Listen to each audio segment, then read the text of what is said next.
Olá, gente. Agora sim, oficialmente, né? Sejam todos bem-vindos e bem-vindas mais uma vez. Eu sou o professor Daniel Campelo. Estamos reunidos nesse momento para a nossa quarta e última web da disciplina de gestão de custos, riscos e perdas.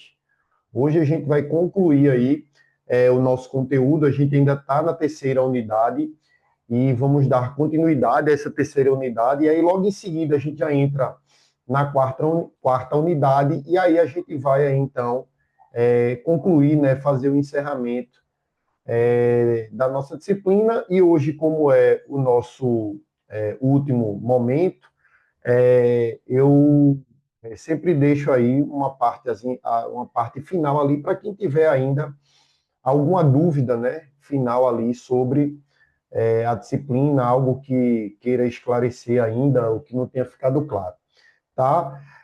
A gente, na aula passada, a aula, inclusive, que já está compartilhada com vocês, a gente vinha falando sobre o planejamento, né? O planejamento organizacional, a importância do planejamento na gestão, né? Inclusive, assumimos o compromisso de vocês, futuros gestores, se assim forem, realizar planejamento, que é tão importante, né? E, além disso, né, a gente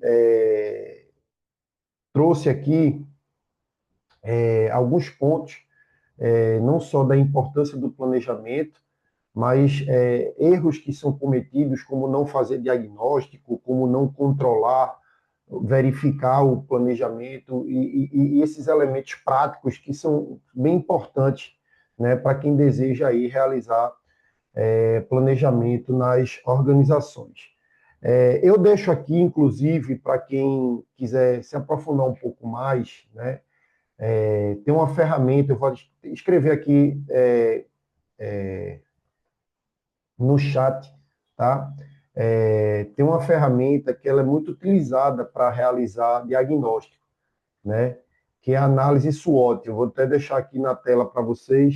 A análise SWOT é uma ferramenta bem utilizada para realizar aí diagnóstico. Ela vai olhar para os pontos fortes e fracos, internos e externos da empresa, então entender o que é um ambiente interno, o que é um ambiente externo, o que é que pode ser os pontos fortes e fracos. É bem interessante para nortear aí o diagnóstico. Então, quem tiver interesse aí, pesquisa, dá uma lida. Inclusive, você pode fazer um teste fazendo análise da sua vida, né? Então, eu, por exemplo, sou professor há 16 anos, ensino tais disciplinas, tal. Quais são meus pontos fortes, né? Então, por exemplo, eu posso considerar como ponto forte é, interno, né? Coisa minha. O que é um ponto forte? Não, o ponto forte é que eu tenho duas especializações na área EAD.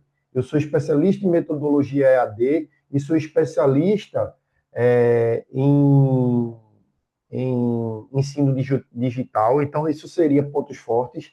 Aí, Tassiana está dando a dica aí que quem usa o Notion, né, já tem o template da análise SWOT pronto, o que é bem legal. E o que seria um ponto fraco? Não, um ponto fraco é que eu não tenho aqui, por exemplo, eu não tenho muita tecnologia, deveria melhorar. Então, isso seria algo que eu poderia planejar para organizar, enfim.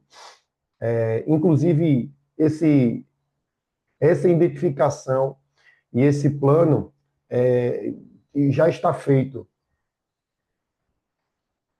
Não que não esteja bom o suficiente, bom, mas eu quero melhor. Por exemplo, eu usava antes o microfone do notebook para dar aula. Vocês sabem que o microfone do notebook são dois furinhos que tem aqui na frente, a captação dele é muito fraca. Em seguida, eu passei a usar uma câmera bem melhor. Se eu mudar aqui para a câmera do meu notebook, deixa eu ver se eu consigo aqui. Vocês vão ver a vergonha que fica. É isso aqui, ó. Isso aqui é a câmera do notebook. Lógico, ela está suja um pouquinho aqui, porque ela é embutida, eu não limpei. E ela está sem regular. Mas isso aqui seria a câmera do notebook, né? Então, não, eu fiz o SWOT, fiz o diagnóstico, preciso melhorar. Coloco, então, uma câmera com essa qualidade, veja a diferença. Mas fica usando o microfone da câmera. Não estava suficiente. Aí, tá até aqui dentro dessa caneca, esse saquinho aqui é um microfone de lapela, mas ele era com fio. Então, era incômodo para mim. Às vezes eu batia, né? Eu ficava, às vezes, terminava uma reunião, um negócio, eu me levantava, puxava o fio. Comprei esse microfone de lapela. Esse microfone de lapela é baratinho e tem me atendido muito bem. Eu tenho visto o áudio das aulas de vocês e fica ok. Mas eu quero comprar um melhor. Esse aqui é ruim porque a forma que ele prega aqui é ruim, a captação dele não é tão excelente. Eu quero um que é um. Não sei se vocês já viram que ele é feito um botãozinho e ele prende com imã. Eu uso ele para fazer umas gravações em estúdio e ele é excelente. Eu quero melhorar. Então é isso, tá? Análise SWOT, análise diagnóstico, o que é bom e o que é ruim, ponto forte e ponto fraco. Para a gente passar para a próxima temática, que eu quero fechar a terceira unidade com vocês, um ponto que é importante para a gente também desenvolver a estratégia de uma empresa, a estratégia organizacional, é a gente pensar em dois elementos que a gente, basicamente esses dois elementos que a gente diz que é para o desenvolvimento da estratégia. Então, toda a estratégia, e aí eu não estou falando mais de planejamento estratégico, tá, gente? Eu ainda estou falando de planejamento. Todo planejamento tem que ser feito com estratégia. O planejamento estratégico, para a gente pensar nas estratégias, eu vou dar um exemplo para vocês entenderem o que é que eu estou falando entre a diferença de estratégico e estratégia. Vamos supor que minha organização percebeu que a mão de obra dela não é de um setor, os colaboradores da empresa precisam de qualificação, certo? Ok, isso eu vi no diagnóstico.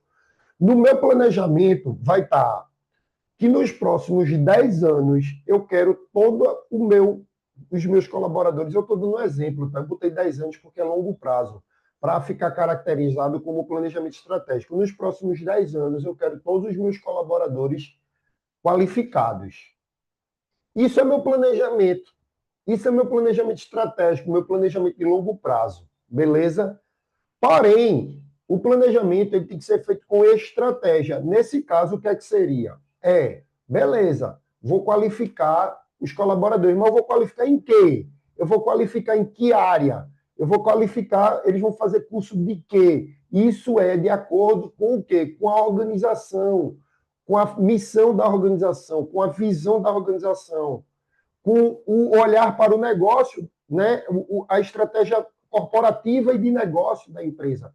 Aí eu vou dizer, não, eu quero qualificar, esse grupo aqui vai qualificar na área de tecnologia, esse aqui vai qualificar na área de inteligência artificial. Agora eu estou usando a estratégia.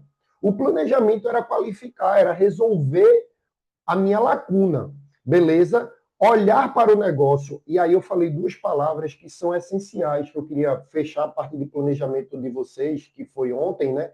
Com isso.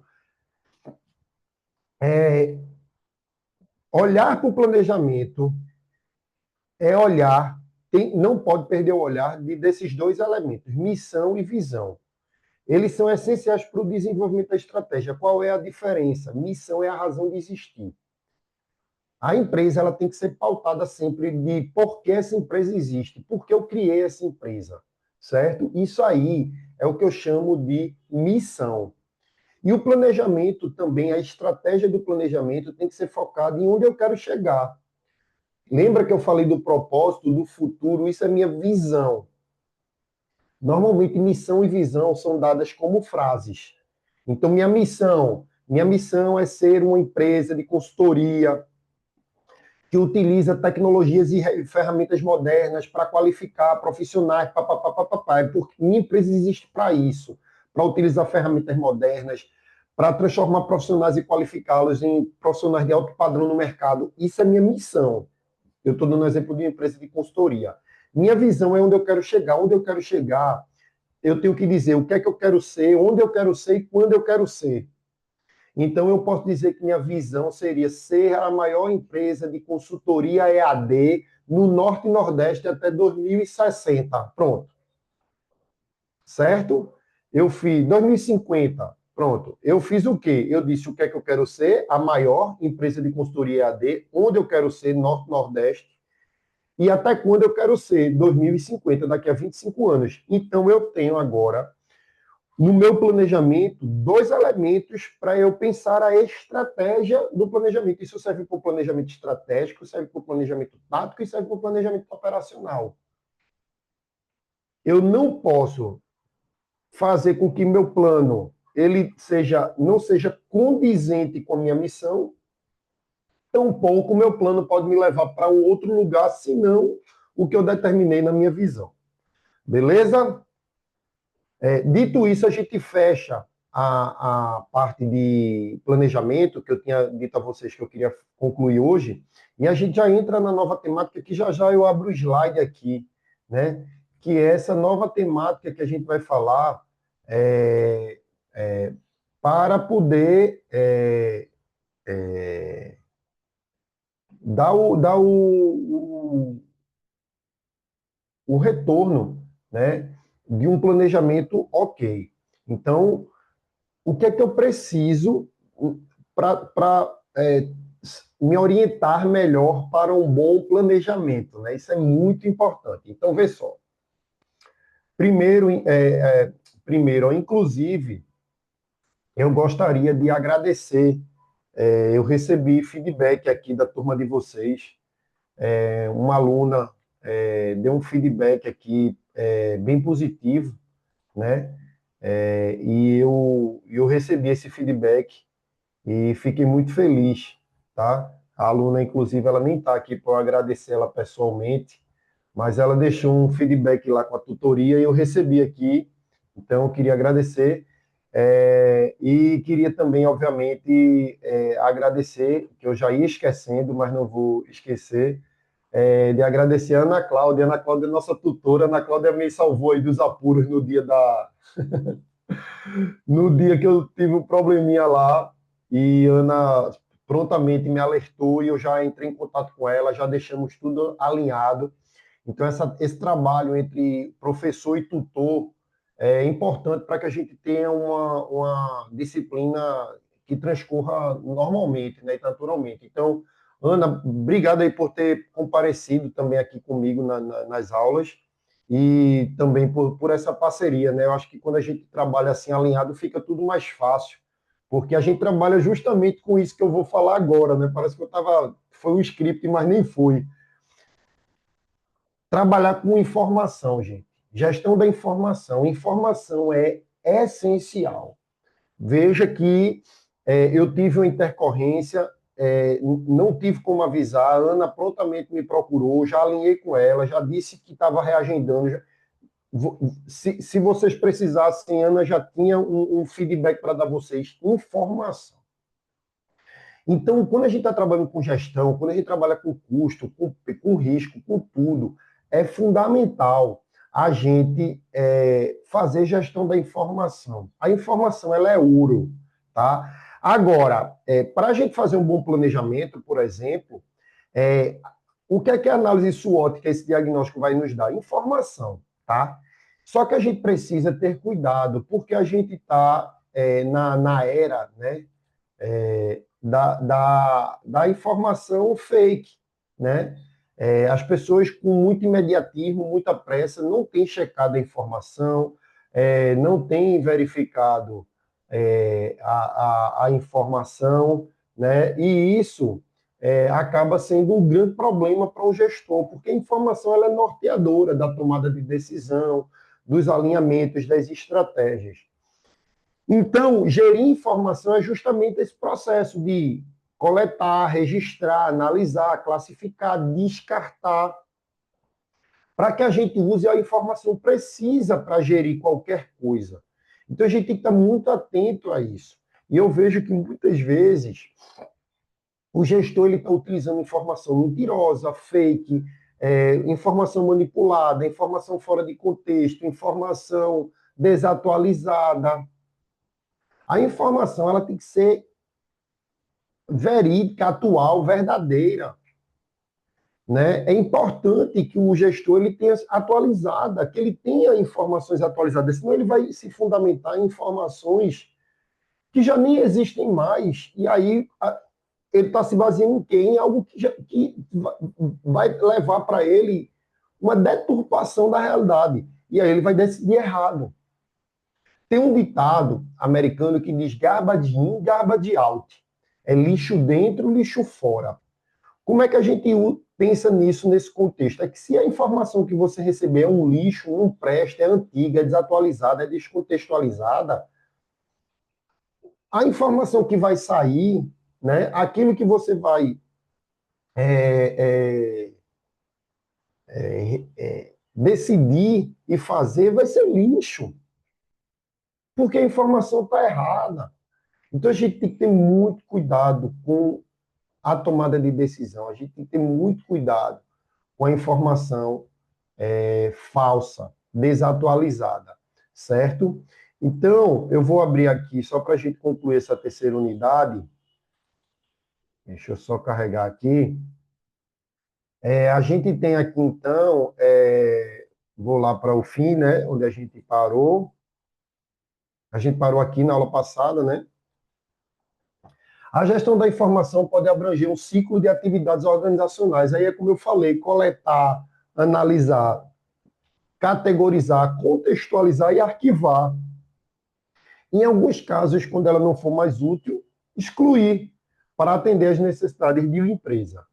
Então, vê só, um ponto importante aqui para considerar, tá? Hoje, as empresas elas guardam todo tipo de informação, porque elas entenderam a importância da informação e é para guardar mesmo. Informação é crucial. Mas entende bem, a gente precisa saber em que momento a gente vai usar e aquela informação pode ou não ser útil, em que momento merece um descarte. Eu gosto sempre de falar isso, só para vocês terem a noção da dimensão do que eu estou trazendo para vocês em relação à informação de uma empresa. Vê só, eu tenho duas sobrinhas, certo? Minha sobrinha, uma está com 16 anos e a outra completou 15 anos. Elas são próximas, né? São 11 meses de diferença. Quando uma completa a de 15 vai. Não, um ano e um mês, desculpa, é um ano e um mês. Quando a de 16 completa 17, aí no mês seguinte a outra completa 16, e aí vai. Quando elas tinham ali uns 8, 7 anos, veja o que eu vou falar, quando elas tinham 8 e 7 anos, elas já tinham consumido mais informação do que meu avô a vida inteira. Veja, minhas sobrinhas de 8 e 7 anos, elas naquela idade, elas já tinham consumido mais informação do que meu avô consumiu a vida inteira. E aí você pode achar que é um absurdo isso que eu estou dizendo, mas para pensar. Meu avô, ele nasceu, ele não é mais vivo, obviamente, inclusive já completou, né? Ano passado, eu nem me dei conta disso. Agora que eu fui ver aqui a data, meu avô era de 1924. Ano passado, esse ano, 101 anos, né? Então ele não é mais vivo, mas só para vocês terem ideia, ele nasceu em 1924.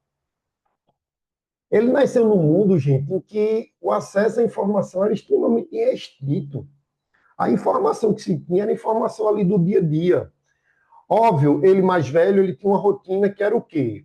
Ele trabalhava, então tinha aquelas informações do mundo corporativo dele, ele assistia jornal, né? Jornal Nacional, essas coisas, via novela e lia jornal impresso. Era isso. E essa era a informação dele. Minhas sobrinhas, vamos dizer assim, um dia no TikTok, elas já tinham consumido quantos meses de informação que meu avô demorava muito tempo para adquirir. É absurdo. Se você parar para ver hoje, é um absurdo. É muita informação. Então a gente tem que saber filtrar, a gente tem que saber classificar. Eu adoro, né, me informar sobre várias coisas. Isso não implica dizer. Meu pai brincava comigo e dizia: você é especialista em assuntos gerais. Não pode, né? Especialista em assuntos gerais não pode, né? Porque eu sempre gostei de me informar sobre tudo, né? Por exemplo, eu não assisto novela, né? Mas fiquei curioso, porque eu sou da época do Vale Tudo, de 1989, 88, 89, e estava falando ontem, eu sei que ontem foi o episódio de quem matou Odete Roitman, não sei o quê, mas eu não assisto novela, mas é porque eu guardo, eu vejo, eu me interesso pelas coisas, mas eu não guardo isso. Essa é a diferença. Eu só vou guardar aquilo que para a minha vida tem propósito, tem relevância, né? Eu adoro ver série, eu adoro consumir besteira, eu adoro ler livros, mas tem coisas que eu estou lendo. Eu tenho até aqui, eu tenho umas prateleiras aqui com livros, eu tenho até aqui ó, a coleção de Dan Brown. Não sei se vocês já viram, Código da Vinci, Símbolo Perdido, Inferno, Anjos e Demônios, Impacto Profundo. Eu estou lendo agora o mais recente dele, né? Eu leio a informação, aí fala sobre praga, não sei o quê, e pronto. Então, saber gerir a informação é importante. Também, Tassiano, o livro dele está muito bom, o último, viu? Eu estou lendo aqui, estou no começo ainda, estou no capítulo 8, eu acho. É, Hoje eu vou dar uma avançada, vou conseguir ler mais um pouco, mas eu também gosto muito. Eu já li todos, na verdade, né? Alguns eu tenho impresso aqui, o livro mesmo, tenho aqui na minha prateleira, e os últimos eu já li no Kindle, mas é muito bom. Ó, quem é que participa, compõe essa gestão da informação? Nós, né? As pessoas. Essas pessoas, elas vão ter acesso a tecnologias hoje capazes, né? Antes a informação era guardada em pastas, em arquivos, em armários. Hoje está no e-mail, está na internet, está em todo canto. Políticas e processos é importantíssimo. O que é políticas e processos? É quem acessa, quem cadastra, quem usa, quem deleta a informação.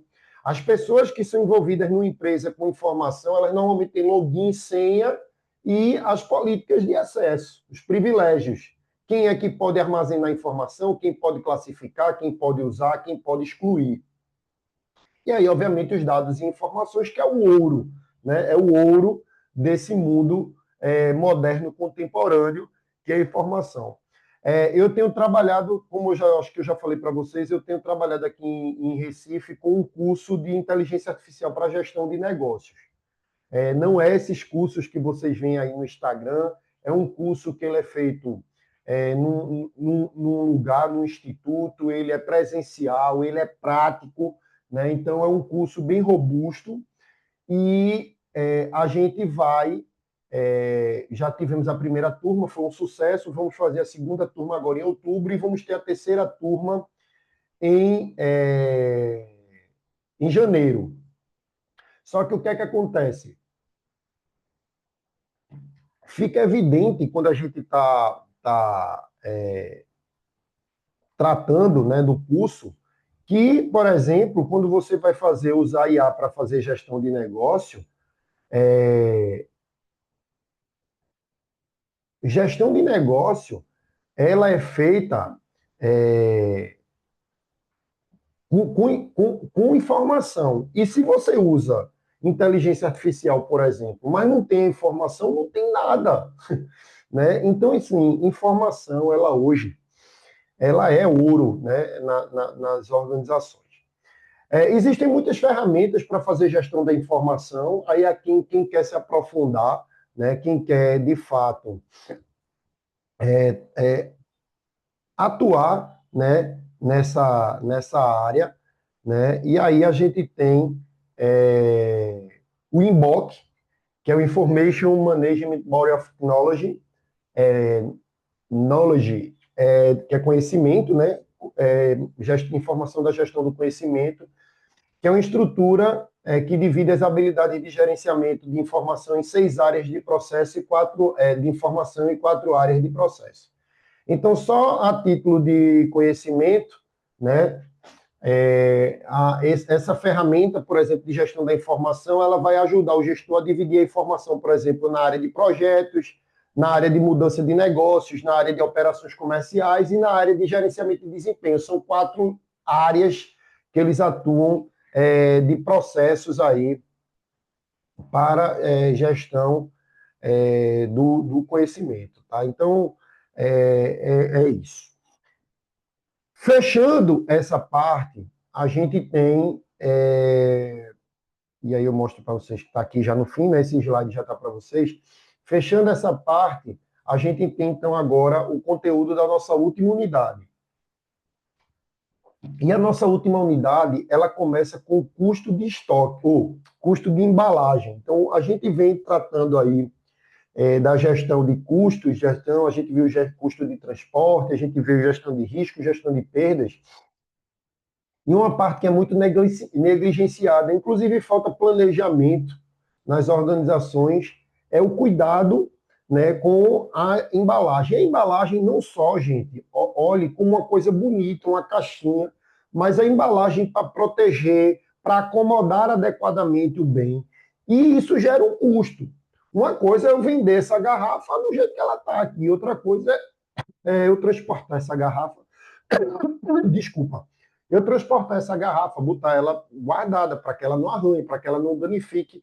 Isso me gera um custo. Então, os custos de embalagem, quando a gente olha na perspectiva dos custos, podemos definir os custos de embalagens, aqueles custos que estão ligados ao processo de fabricação, como é que essa embalagem vai ser fabricada, como é que ela vai ser adquirida, né? E também o quanto ela vai me custar, né? E aí, quando eu falo assim, como é que se eu vou, veja, eu vou comprar, vou precisar embalar essa garrafa para ela ser transportada com segurança. Então vai ter aqui a embalagem unitária, né? E as grandes caixas. Isso tudo vai gerando custo. Aí veja, essa garrafinha, quando ela vai dentro daquela caixinha individual, ela vai precisar de plástico bolha, ela vai precisar de adesivo. Tudo que envolver a proteção, a embalagem para proteção, gera custo. Então já dá para imaginar que se você, por exemplo, vou dizer o que deve ter muito aí na cidade de vocês, quando vocês pedem iFood, vocês já devem ter percebido, por exemplo, que vai ter empresa que se você pede um hambúrguer, aquele saquinho que o hambúrguer vem dentro, a caixinha que o hambúrguer vem dentro, ela é personalizada. Mas a maioria, principalmente das hamburguerias simples, não é. Por quê? Porque tem um custo de fazer aquilo. Aí o que é que ele faz? Ele vai num atacadão desse da vida e compra uma embalagem padrão escrita hambúrguer, normalmente papel pardo com letra preta, que é a mais barata que tem, né? Então, é isso.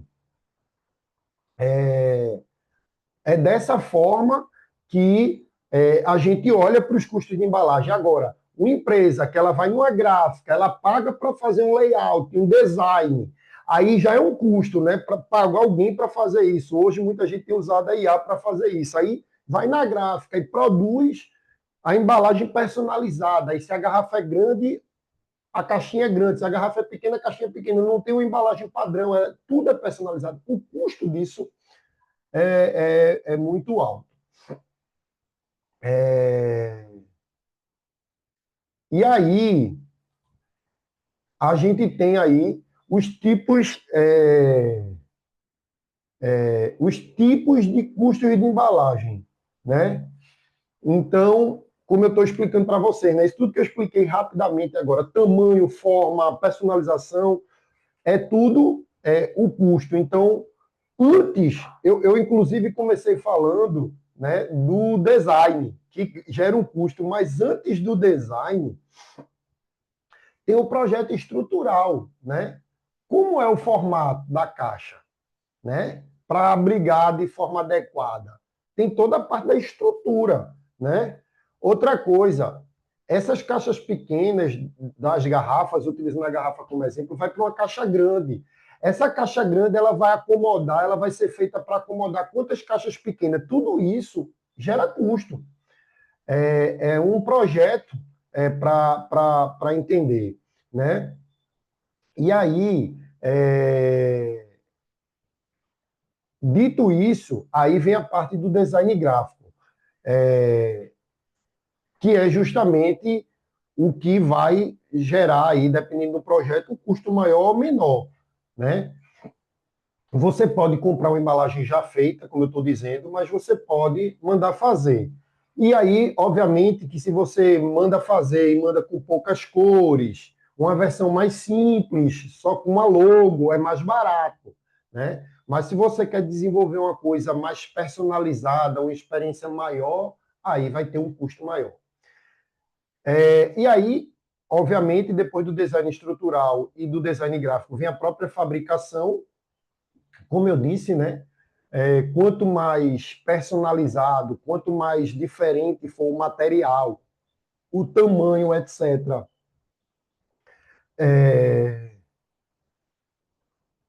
é, mais caro é, então tem que ter cuidado com isso.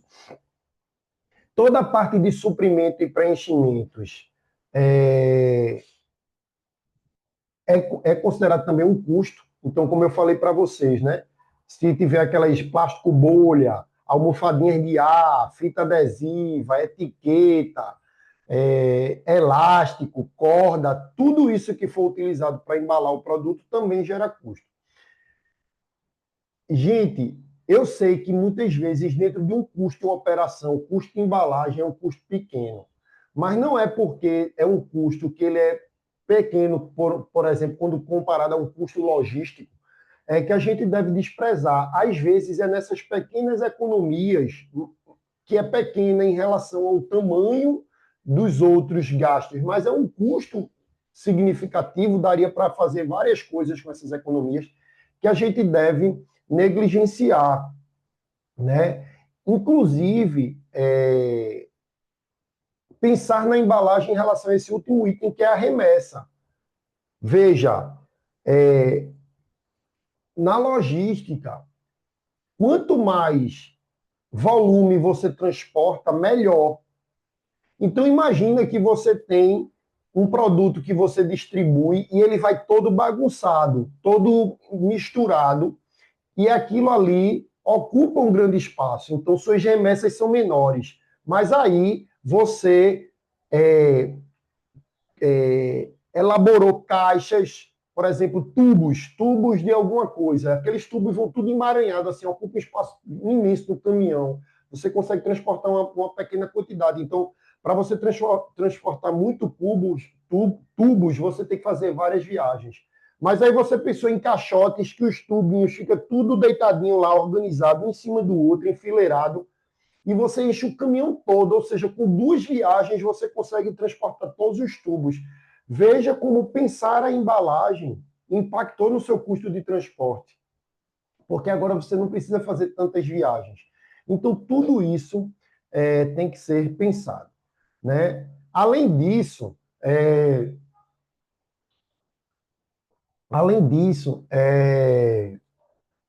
a gente tem um outro ponto aqui, quando a gente fala em gestão, que, assim como a gestão de transporte é importante, né, na logística, a gestão de armazenamento, o que a gente chama de gestão de estoques, também é muito importante. E aqui eu chamo a atenção para um ponto, né? Aqui eu chamo a atenção para um ponto, que é o seguinte: é, é, esse é o último tema de gestão, né? Que a gente está falando de gestão, que envolve o quê? Identificar, planejar, diagnosticar, controlar. E gestão de estoque, ele é um elemento bem interessante, porque ele é gerenciar os diversos tipos de estoques de uma organização e organizá-los da forma mais adequada e mantê-los em quantidade ideal. Primeira coisa, que quando a gente tem uma empresa, não é estoque, é tudo uma coisa só. E isso, às vezes, é um grande erro que os gestores de estoque cometem, né? Eu acho que eu comento isso até no próximo slide, mas eu já adianto aqui que é tratar estoque como sendo tudo igual, e não é. Eu posso ter estoque de matéria-prima, é um estoque. Eu vou ter estoque de produto semi-acabado, é um estoque. Eu vou ter estoque de produto acabado, é outro estoque. Eu vou ter estoque de produtos de peças de reposição. Eu vou ter estoque em trânsito, né? Oh, vai daqui para acolá, mas eu preciso deixar esse material 2 dias guardado aqui no meio do caminho. É um estoque em trânsito.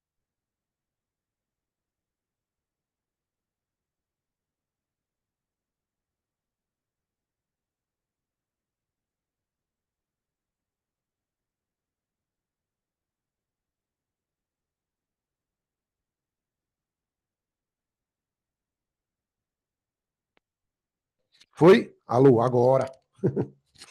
Ficou mudo agora, Ana? Eu já estava há um tempo. Porque ninguém me sinalizou, foi a lapela que acabou. Beleza.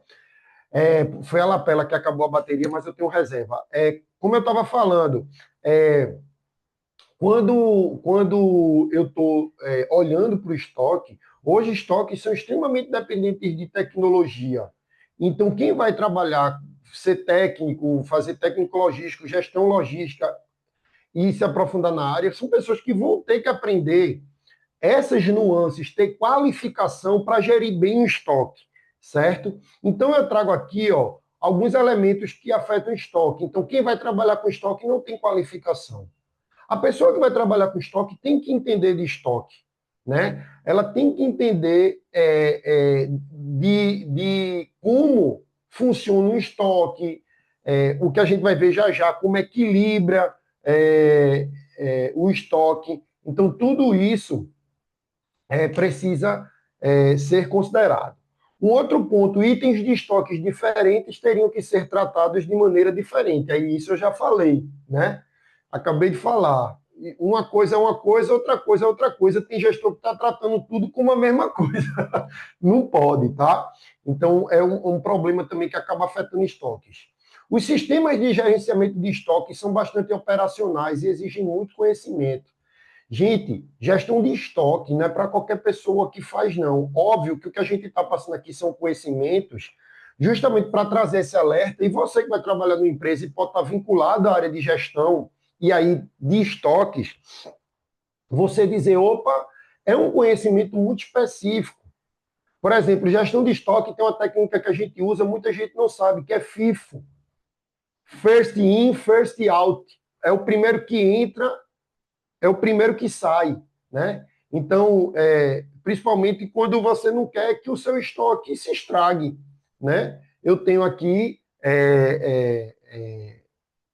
um produto que entrou no estoque, aí o tempo passou, entrou um produto igual, mais novo, o tempo passou, eu preciso desse produto, eu vou pegar o mais antigo, porque o primeiro que entra é o primeiro que sai, first in, first out, né? Então tem técnica, é operacional. Até a forma de dispor os produtos no estoque, ele tem uma lógica de funcionamento, né? E, obviamente, que todos esses sistemas, toda essa operação, ela requer treinamento, conformidade com o processo, né? Então, isso um, questões que acabam sendo negligenciadas. Agora, o que é que eu quero que vocês entender isso aqui obviamente importante para não negligenciar, mas o que é que eu quero que vocês não esqueçam? É a parte do custo de estoque, certo? Por quê? Isso aí, isso aqui é que vocês não podem esquecer, tá, gente? É,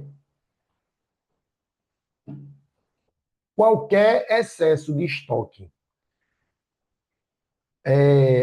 vai levar para ele um custo maior, né? Mas também um estoque muito baixo impacta no custo. Então tem que haver um equilíbrio, né? Manter um estoque alto é caro, operar com estoque baixo é caro, né? Então as empresas elas precisam saber como equilibrar o estoque da melhor forma possível. Então vamos lá. Por que é que tem um estoque muito alto? Eu tenho muito produto guardado, armazenado, é ruim, é caro, me dá um alto custo. A parte boa é que você vai estar com o produto sempre à disposição, afinal ele está ali estocado. Isso é muito bom. Você mantém um alto nível de estoque, não tem problema de ter break, de ter pausa, interrupção. Porém, muito produto em estoque significa que seu dinheiro, que podia estar circulando na empresa, podia estar investido, ele está imobilizado. Então, você bloqueia o capital de giro. Isso é ruim. Imagina que minha empresa tem 1 milhão e no lugar de eu estar botando esse 1 milhão para girar, está 1 milhão estocado em produto guardado. Isso é muito ruim, tá? Além disso, ter um estoque para armazenar 1 milhão é diferente de ter um estoque para armazenar 10 mil. Eu preciso de um armazém grande, é custo. O seguro que eu vou fazer para cuidar, proteger 1 milhão é absolutamente maior do que 10 mil. Então, o custo de seguro é alto, o custo de manutenção é alto. Tudo é caro quando o meu estoque é grande. E aí não vale a pena eu ter um estoque tão alto. Mas se eu faço um estoque baixo demais, é outro problema. Que aí, no lugar de eu ter o custo de manutenção, o custo de armazenamento que a gente chama, que é esse que eu estou falando, eu tenho um estoque baixo demais, eu posso ter paralisações, break, pausas na minha produção, porque o meu estoque era muito baixo e acabou faltando. E eu tenho que estar o tempo todo repondo estoque. Repor estoque é custo. Toda vez que eu tenho que trazer alguma coisa, ou tirar alguma coisa do meu estoque, eu pago frete, eu pago transporte. Então, eu vou economizar no custo de armazenamento, mas vou aumentar no meu custo de pedido, porque eu vou ter que estar o tempo todo abastecendo o meu estoque. Para abastecer o meu estoque o tempo todo me gera custo. Então, é isso que eu quero que vocês entendam. Que o custo de estoque ele tem que ser um custo que ele deve ser pensado da seguinte forma. Eu não posso ter um custo de armazenamento muito alto, mas também não posso ter um custo de pedido muito alto. Então, eu tenho que fazer um volume de estoque em que eu equilibre. Eu encontrei aqui um custo ótimo. Porque se eu estocar mais do que esse ponto de estoque, esse volume de estoque que eu encontrei, eu vou diminuir o custo de pedido, mas vou aumentar o custo de manutenção, de armazenamento. Ou então o contrário, eu vou diminuir o custo de armazenamento, mas vou aumentar o custo de pedido. Então eu tenho que equilibrar e encontrar um custo aqui adequado. Professor, mas veja, se levar em consideração que meu custo de armazenagem é menor do que o custo de pedido, será que não valeria a pena ter um estoque um pouquinho mais alto? Porque acaba meu custo de armazenamento sendo menor do que o de pedido, e aí compensa? Sim, mas veja que é importante esse olhar do gestor. O ruim é quando não tem esse olhar, certo? Então, aqui para a gente fechar estoque, a gente tem o custo de pedido e o custo de armazenamento, e aí, obviamente, a gente tem também no estoque o custo de capital e o custo de transporte, né? O custo de capital vai incluir aí todos os investimentos, os juros sobre capital, imposto sobre estoques pagos e etc. E tem também, obviamente, toda a parte aí de transporte que é feito, que também gera custo aí,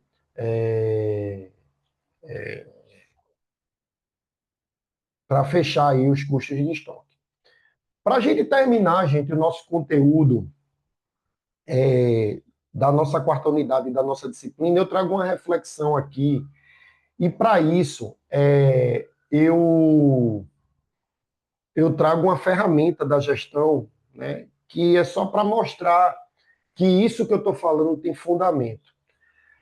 Desde a década de 50, mais ou menos, né, talvez um pouco depois ali, 60, 70, os gestores passaram a ver as organizações do ponto de vista da gestão de custos, riscos, perdas, financeiro, de uma forma diferente, né? Observa que quando eu digo aqui, olha, eu posso ter um custo que ele não é o menor, eu vou armazenar mais um pouquinho para eu subir aqui meu custo de armazenamento, manter um pouquinho de pedidos, mas meu custo não vai ser o ótimo, mas eu garanto que não vai ter interrupções.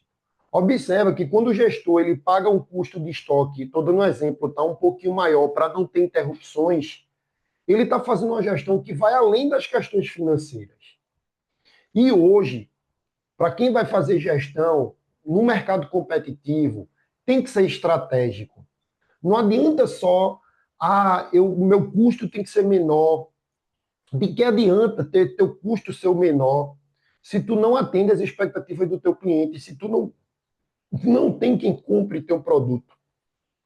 porque teu produto é de baixa qualidade, porque tu não quis ter um custo com pós-venda. Então, de repente, é estratégico pensar na gestão de custo também de gestão organizacional. Então, a gestão ela tem que ir além do olhar só para o dinheiro. Eu gosto muito de falar sobre isso quando a gente falou na aula, acho que foi na Web 2, sobre a terceirização. Por que é que eu terceirizo a logística se meu custo vai ser maior do que se eu tiver o meu setor logístico? Porque vale a pena. Porque eu vou pagar mais para me livrar tempo, para eu fazer aquilo naquilo que eu sou bom, né? Então a gente precisa entender isso. E aí por isso que eu trouxe essa ferramenta do Balancer Scorecard, porque observa que o verdinho ali, eu não vou nem me aprofundar muito, mas só para vocês entenderem, o Balancer Scorecard ele vê a empresa numa visão de mercado estratégica. Observa que o verdinho lá era o financeiro. Ele não é mais o foco único, exclusivo e isolado. Eu agora olho para o cliente, eu olho para os processos internos, para mim, para dentro da minha empresa, eu olho para o aprendizado e crescimento. Então, o Balance Scorecard, que é uma ferramenta de gestão, ela foi inclusive criada como pelos irmãos Norton como uma inovação, né, de medição de desempenho para neutralizar o viés financeiro prevalecente, né? Então, antes, só se olhava para o financeiro, né?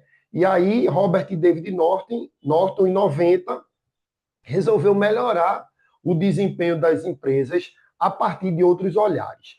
Quando a gente está tratando de logística, por exemplo, de transporte, de estoque, a gente pode ter, nessa perspectiva de mercado, criar alguns indicadores de desempenho, que a gente chama de KPIs. Se escreve KPI, que é Key de chave, Key Performance Indicators, indicadores de performance chave, né? Aqui a gente traduz como indicadores chaves de desempenho. Quais são esses indicadores? Por exemplo, taxa de pedido atrasado. Então eu vou ter um indicador, olha, eu só aceito que 5% dos meus pedidos estejam atrasados, às vezes até menos, ó, 1% de cada 100, se um atrasar, está dentro do meu desempenho esperado.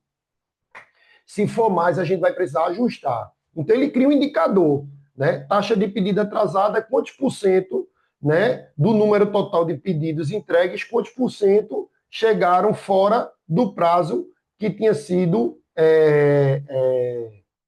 estabelecido. Eu vou para o último, para deixar esse do meio para o fim. Eu vou para o último. Taxa de pedidos de cliente não danificadas. Mesma coisa. É um indicador que ele vai pegar de todos os pedidos, né? Qual deles chegou sem nenhum tipo de dano ou avaria. Tem empresa, gente, só para vocês terem uma ideia de como é olhar a empresa além do lucro, mas olhar para indicadores de desempenho, tem empresa que ela estabelece que a taxa de pedidos de cliente não danificadas tem que ser de 100%. Se tiver 1% de danificado, ele vai mudar, mesmo que isso gere impacto financeiro, porque ele sabe que o cliente, se ele não tiver o produto não danificado, o cliente vai embora. E, por fim, esse é o indicador master, que é a taxa perfeita de pedidos, onde ele pega vários indicadores, pedido atrasado, não danificado, ou seja, e tudo tem que dar ok. É como se fosse o pedido perfeito. Aí, esse aí, ele deixa ali que seja 98%, 95%, porque ele entende que vai acontecer imprevistos, uma avaria, um dano, um atraso.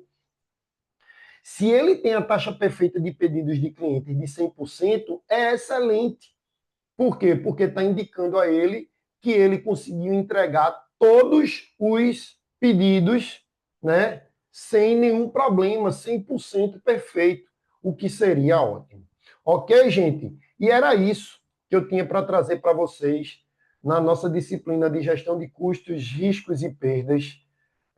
Espero que vocês tenham gostado, né? A gente fez uma viagem aqui sobre os principais pontos da nossa disciplina, né? Dizer que foi um prazer estar aqui dividindo com vocês essas 4 aulas, Mais uma vez agradecer a Ana. Obrigado, Ana, aí, pela parceria, nossa tutora.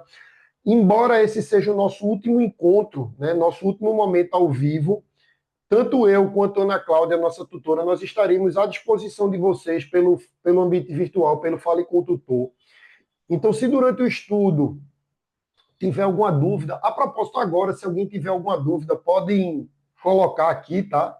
Mas se durante o estudo surgir alguma dúvida, vocês podem colocar lá no Fale com o Tutor, que a gente vai esclarecer e estaremos com vocês até o fechamento da nossa disciplina. Então, agradecer a todos vocês que assistiram a aula ao vivo, agradecer também a quem assistiu a aula gravada, agradecer quem está me seguindo no Instagram. E, a partir de agora, fica a minha torcida aí para que vocês estudem bastante, mas não só para fazer uma prova boa, mas para que vocês aí sejam profissionais qualificados aí, encontrem o espaço de vocês futuro no mercado de trabalho. Então, deixo aí minha torcida pelo sucesso de cada um de vocês, tá certo? Assim eu me despeço. Quem sabe a gente não se encontra numa próxima oportunidade. E vai ser um prazer se a gente tiver um outro momento. Tá bom? Obrigado ao feedback que vocês deram aqui na sala também. Isso é muito bom, tá? Muitas vezes,